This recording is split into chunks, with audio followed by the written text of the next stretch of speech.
Hello everyone, welcome to our channel where we learn science in the simplest way. Today we are starting with a new chapter of class 7th, wastewater story. तो इस chapter में हम waste water के concept को study करेंगे कि कैसे कैसे हम जो है वेस्ट वाटर को प्योरीफाई करके उसको वाटर बॉडीज में भेजते हैं। ठीक है, तो सबसे पहले देखो कि जैसे कि आप लोग जानते हो जो वाटर है वो हमारी लाइफ में कितनी इंपॉर्टेंस रखता है। मतलब अगर आपको कोई भी काम करना है तो आपको रिक्वायरमेंट होती है वाटर की। जैसे कि आपको खाना बनाना है, आपको नहाना है, या आपको और कोई भी घर का काम करना है, आपको एग्रीकल्चर वर्क करना है, ठीक है, तो आपको रिक्वायरमेंट होती है वाटर की। तो वहां पे आप कौन सा वाटर यूज करते हो? वहां पे आप यूज करते हो क्लीन वाटर। ठीक है, तो इसीलिए ये जो क्लीन वाटर होता है वो हमारी लाइफ की एक बेसिक नेसेसिटी होती है, जो कि हमें चाहिए ही चाहिए होती है। ठीक है, clean water is a basic necessity of our life. We use clean water every day. हम क्लीन वाटर को ना रोज यूज करते हैं, उसको पीने के लिए, ठीक है, नहाने के लिए, कपड़े धोने के लिए, और भी बहुत सारे कामों के लिए। ठीक है, लेकिन किन्हीं किन्हीं रीजंस की वजह से ना ये जो क्लीन वाटर है वो क्या होता जा रहा है, कम होता जा रहा है। मतलब जो क्लीन वाटर है ना वो गंदा होता जा रहा है, कंटेमिनेटेड होता जा रहा है। कंटेमिनेटेड का मतलब होता है जब पानी में बहुत सारी इम्प्योरिटीज मिल जाती है, तो वो जो पानी होता है उसको हम यूज नहीं कर सकते। वो जो पानी होता है वो गंदा हो जाता है, और अगर उस पानी को हम यूज करेंगे तो हमें बहुत सारी डिसीजेस लग जाएंगी, हम बीमार पड़ सकते हैं उससे। ठीक है, तो कौन कौन से ऐसे रीजन है? सबसे पहला पॉल्यूशन। मतलब जैसे देखो फैक्ट्रीज में से जितना भी वेस्ट निकलता है वो सारा का सारा कहाँ जाता है? रिवर्स, लेक्स के अंदर जाता है। ठीक है, तो उससे भी क्या हो जाता है, जो वाटर होता है वो कंटेमिनेटेड हो जाता है। ठीक है, उस दूसरा रीजन है डिफॉरेस्टेशन। डिफॉरेस्टेशन का मतलब है जंगलों को काट देना, पेड़ों को काट देना। अब जो पेड़ है वो किसको मेंटेन करते थे? वाटर साइकिल को मेंटेन करते थे। ठीक है, अब पेड़ ही नहीं होंगे तो वाटर साइकिल कौन मेंटेन करेगा? तीसरा है पॉपुलेशन ग्रोथ। पॉपुलेशन ग्रोथ का मतलब है, अब देखो जितनी पॉपुलेशन होगी उतनी तो ज्यादा पानी की डिमांड भी होगी। ठीक है, अब पॉपुलेशन ज्यादा बढ़ती जा रही है तो पानी की डिमांड भी बहुत ज्यादा बढ़ती जा रही है, और पानी का ना ओवर यूज हो रहा है।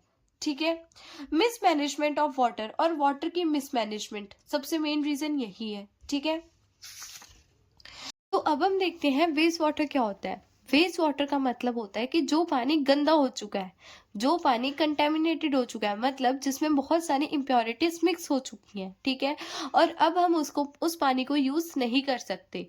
ठीक है, तो देखो वेस्ट वाटर क्या है। Dirty water is called waste water that is rich in leather. ठीक है, लेदर का मतलब क्या होता है? जैसे आपने नालियों के पानी में देखा होगा कि उसके ऊपर व्हाइट व्हाइट कलर की जो होती है झाग होती है। ठीक है, तो उसी झाग को हम क्या बोलते हैं? लेदर बोलते हैं। ठीक है, और इसके अंदर बहुत सारा ऑयल जो होता है, ऑयल, ग्रीस, ये सब मिक्स होता है। ठीक है, मिक्स विद ऑयल, और ये ब्लैक ब्राउन कलर जैसा दिखता है हमें। ठीक है, अब उसके बाद देखो सीवेज क्या होता है। अब जो हमने अभी वेस्ट वाटर पढ़ा ना, उस वेस्ट वाटर का मतलब ही क्या है? सीवेज है। ठीक है, तो सीवेज क्या होता है? सीवेज हमारा एक लिक्विड वेस्ट होता है। क्या होता है सीवेज? सीवेज एक लिक्विड वेस्ट होता है। ठीक है, sewage is a waste water that contain dissolve and suspended solid impurities. Sewage एक ऐसा वेस्ट वाटर होता है जिसके अंदर मतलब काफी सारी डिसॉल्व और अनडिसॉल्व क्या होती है? इम्प्योरिटीज होती है। ठीक है, sewage equals to liquid plus dissolve and suspended impurities. अब देखते हैं कैसी कैसी इम्प्योरिटीज जो होती है उसके अंदर होती हैं।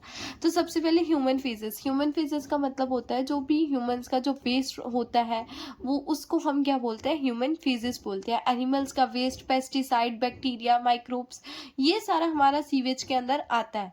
ठीक है, अब उसके बाद देखो सीवर्स क्या होते हैं। सीवर्स ना एक ऐसे अंडरग्राउंड पाइप होते हैं जो कि हमारे वेस्ट वाटर को दूर लेके जाते हैं। ठीक है, मतलब जो हमारे घरों से जो पाइप निकलते हैं ना, जो हमारे वेस्ट वाटर को हमारे घर से दूर लेके जाते हैं, तो उसको ही क्या बोलते हैं? सीवर्स बोलते हैं। ठीक है, तो sewers is an underground pipe that carry away waste water is known as sewer. ठीक है, अब सीवरेज सिस्टम किसको बोलते हैं? ठीक है, अब जैसे मतलब देखो सारे सीवर्स का भी तो एक कनेक्शन होता है। मतलब देखो हर एक घर से सीवर निकलता है। ठीक है, हर फैक्ट्री से सीवर निकलता है, तो उन सीवर्स का भी क्या होगा? एक कनेक्शन होगा। ठीक है, मतलब ये जो पाइप्स होंगे, इन पाइप्स का भी क्या होगा? एक कनेक्शन होगा। ठीक है, जो एक जगह आके मिलता है, तो उसी कनेक्शन को हम सीवरेज सिस्टम बोलते हैं। ठीक है, अब ये जो पानी होता है, मतलब ये जो सीवरेज सिस्टम के थ्रू ये जो पानी होता है, ये पानी भी तो कहीं ना कहीं जाता है। तो ये जो पानी होता है वो रिवर्स के अंदर जाता है। कहाँ जाता है ये पानी? ये पानी जाते हैं रिवर्स के अंदर, ठीक है। अब अगर हम इस गंदे ही पानी को रिवर के अंदर भेज देंगे तो रिवर का पानी भी क्या हो जाएगा, गंदा हो जाएगा, ठीक है। जिसकी वजह से सारे के सारे एक्वेटिक एनिमल है वो क्या हो जाएंगे, मर जाएंगे, ठीक है। तो हम इस पानी को क्या करते हैं, ट्रीट करते हैं पहले, मतलब जो हमारे जो सीवर्स जो है पानी लेके जा रहे हैं, वेस्ट वाटर लेके जा रहे हैं, ठीक है, उनको हम क्या करेंगे, रिवर्स के पास जाने से पहले उसको क्लीन करेंगे, उसको प्योरीफाई करेंगे, ठीक है।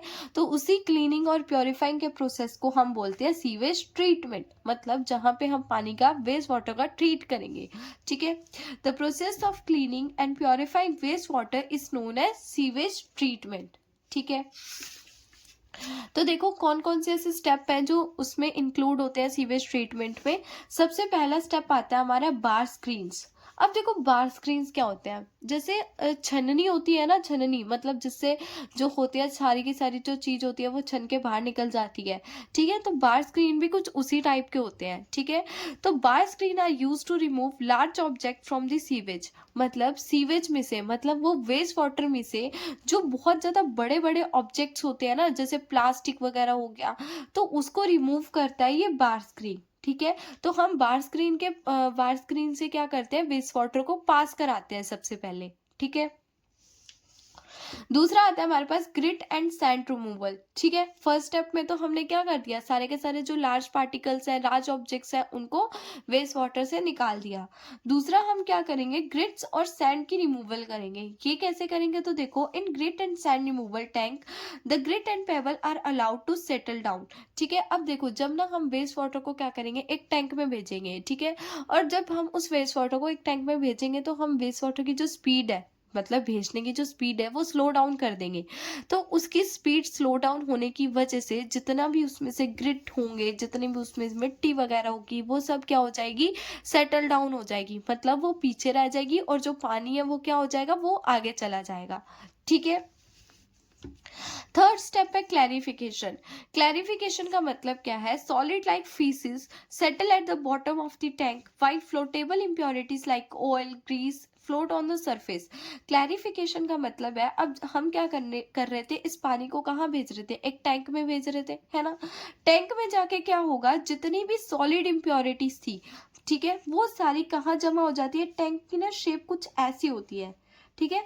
जिसकी वजह से सारी की सारी जो इम्प्योरिटीज होती है, सॉलिड इम्प्योरिटीज होती है, वो कहाँ पे जमा हो जाती है, वो इस यहाँ पे जमा हो जाती है, ठीक है। यहाँ पे क्या हो जाती है, सारी की सारी सॉलिड इम्प्योरिटीज जमा हो जाती हैं। अब मैंने आपको बताया था कि जो वेस्ट वाटर के अंदर क्या होते हैं, ऑयल और ग्रीस भी होते हैं, जो कि उसके अंदर पानी के अंदर डिसॉल्व नहीं हो सकते, ठीक है।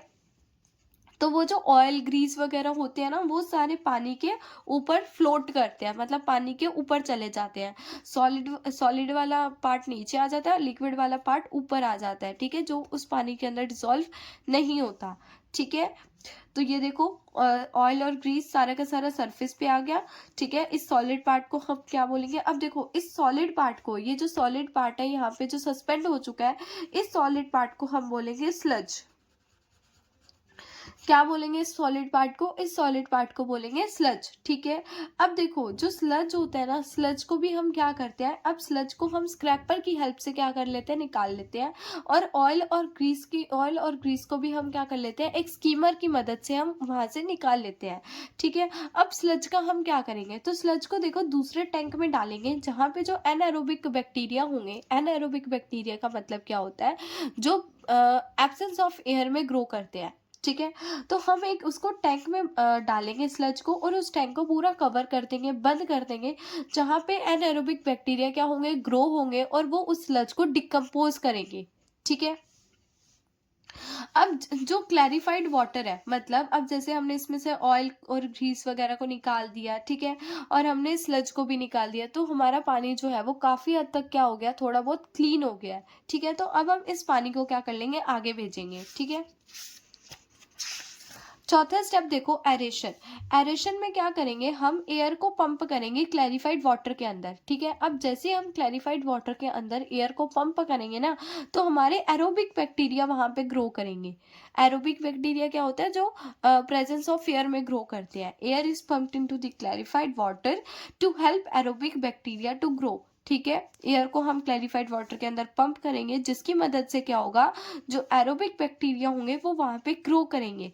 ठीक है, the bacteria consume the human waste, food waste, soap remaining in water. ठीक है, तो ये एरोबिक बैक्टीरिया वहां पे करेंगे क्या, ये जो एरोबिक बैक्टीरिया होंगे ना, वो क्लैरिफाइड वाटर में भी जो हमारा वेस्ट रह गया है, ठीक है, जैसे ह्यूमन वेस्ट रह गया, फूड वेस्ट रह गया, सोप रिमेनिंग रह गया, मतलब जितना भी जो वेस्ट है वो वहां पे रह गया, उसको ये क्या कर लेंगे, कंज्यूम कर लेंगे। ठीक है, अब देखो पांचवें स्टेप में क्या होगा, सेकंड क्लैरिफिकेशन। सेकंड क्लैरिफिकेशन में क्या होगा, अब जो भी हमारे यहाँ पे जितने भी माइक्रोब्स वगैरह थे वो कहाँ पे सेटल डाउन हो जाएंगे, वो भी नीचे सेटल डाउन हो जाएंगे। ठीक है, अब जैसे वो नीचे सेटल डाउन हो जाएंगे तो हम पानी को क्या कर लेंगे, वहां से निकाल लेंगे। Now suspended microbes settle down at the bottom tank as the activated sludge. ठीक है, the water is then remove from the top, और वाटर को हम क्या कर लेंगे, जैसे माइक्रोब्स नीचे बैठेंगे तो सारा का सारा जो टॉप वाला पानी है, मतलब उसके ऊपर वाला पानी है, वो क्या हो चुका होगा, क्लीन हो चुका होगा। तो इस क्लीन वाटर को वहां से हम क्या कर लेंगे, निकाल लेंगे। ठीक है, सिक्स्थ एंड लास्ट स्टेप आता है हमारे पास क्लोरीनेशन। क्लोरीनेशन का मतलब क्या है, हम ना वाटर में क्या ऐड कर देते हैं, क्लोरीन ऐड कर देते हैं, जिसकी वजह से क्या होता है, सारा का सारा जो वाटर होता है वो क्लीन हो जाता है। क्लोरीन और ozone is then added to the water to kill the rest of the germs. ठीक है, और ये क्लोरीन क्या काम करता है, ये सारे के सारे मतलब जो बचे कुछ जर्म्स होते हैं ना पानी में, उसको भी ये मार देता है और उसको अच्छे से साफ कर देता है। The water is now fit for drinking. ठीक है, अब देखो, बिकम एन एक्टिव सिटीजन, मतलब हमारा एक्टिव सिटीजन होने के नाते क्या फर्ज बनता है कि हम सारे के सारे पानी को क्या करें, क्लीन रखें और उसको वेस्ट ना करें। अब वो हम कैसे कैसे करेंगे, देखो, do not through the cooking oil and fat into the drains. हमें क्या नहीं करना चाहिए, हमें जो कुकिंग ऑयल होता है, मतलब जैसे आप घर में कुछ बनाते हो, वो जो तेल बच जाता है खाना बनाने के बाद, उसको आपको डायरेक्टली वहां पे नहीं भेजना चाहिए। ठीक है, डायरेक्टली आपको उसके अंदर नहीं फेंकना चाहिए। ठीक है, अगर आप डायरेक्टली उसको सिंक वगैरह के अंदर फेंक दोगे तो वो नालियों में जाएगा और उस नाली को वो क्या करेगा, ब्लॉक कर देगा। ठीक है, क्योंकि ये जो कुकिंग ऑयल होता है वो क्या हो जाता है, जम जाता है वहां पे, जिसकी वजह से वो जो नाली होती है वो क्या हो जाती है, ब्लॉक हो जाती है। ठीक है, हमें फैट्स को, मतलब इन सबको हमें डायरेक्टली ड्रेन्स में नहीं फेंकना चाहिए। Do not throw the chemical like paint, solvent, medicine in the drains. देखो, हमें जो भी पेंट वगैरह होता है, मतलब जो भी केमिकल्स वगैरह होते हैं, मेडिसिन वगैरह होती है, इनको भी ड्रेन में नहीं फेंकना चाहिए। क्यों नहीं फेंकना चाहिए, जैसे कि हमने देखा कि जो ड्रेन में से जो पानी है वो कहाँ जा रहा है, रिवर्स के अंदर जा रहा है। अब देखो, अगर ड्रेन में सारे के सारे केमिकल्स मिले होंगे, ठीक है, तो वो जो पानी है वो रिवर्स के अंदर जाएगा। रिवर्स के अंदर अगर केमिकल जाएगा तो वो किसको हार्म पहुंचाएगा, एक्वेटिक एनिमल्स को, है ना। तो जिसकी वजह से क्या होगा, जो एक्वेटिक एनिमल्स है वो मर भी सकते हैं। ठीक है, throw use tea leaves, solid food remain, cotton etcetera in dustbin. मतलब ये जितने भी ऐसे ऐसे हमारे जो इम्प्योरिटीज होती हैं, इसको हमें कहाँ फेंकना चाहिए, डस्टबिन में फेंकना चाहिए हमें। ठीक है, ना कि सीधा ड्रेन में। अब देखो, सैनिटेशन एंड डिसीज, ये हमारी चैप्टर का लास्ट टॉपिक है, सैनिटेशन एंड डिसीज। सैनिटेशन का मतलब है साफ सफाई और डिसीज का मतलब है बीमारियां। सैनिटेशन और डिसीज का मतलब, डिसीज का आपस में क्या रिलेशन है। अब देखो, जितना ज्यादा हम साफ सफाई रखेंगे उतनी ज्यादा बीमारियां क्या होंगी, कम होंगी। ठीक है, अगर सैनिटेशन ही बहुत गंदा है तो हमें क्या होंगी, डिसीजेस होंगी। ठीक है, पुअर सैनिटेशन होगा और कंटेमिनेटेड वाटर, ठीक है, अगर हम ये सब करेंगे तो उसकी वजह से क्या होगी, डिसीज होगी। ठीक है, अब जैसे कि देखो, सबसे पहले ह्यूमन डिफेक्ट्स। ह्यूमन डिफेक्ट्स का मतलब है कि जो भी ह्यूमंस जो होते हैं अपना जो वेस्ट होता है वो एक्सक्रीट आउट करते हैं ना, तो वही क्या होता है, ह्यूमन डिफेक्ट्स होता है।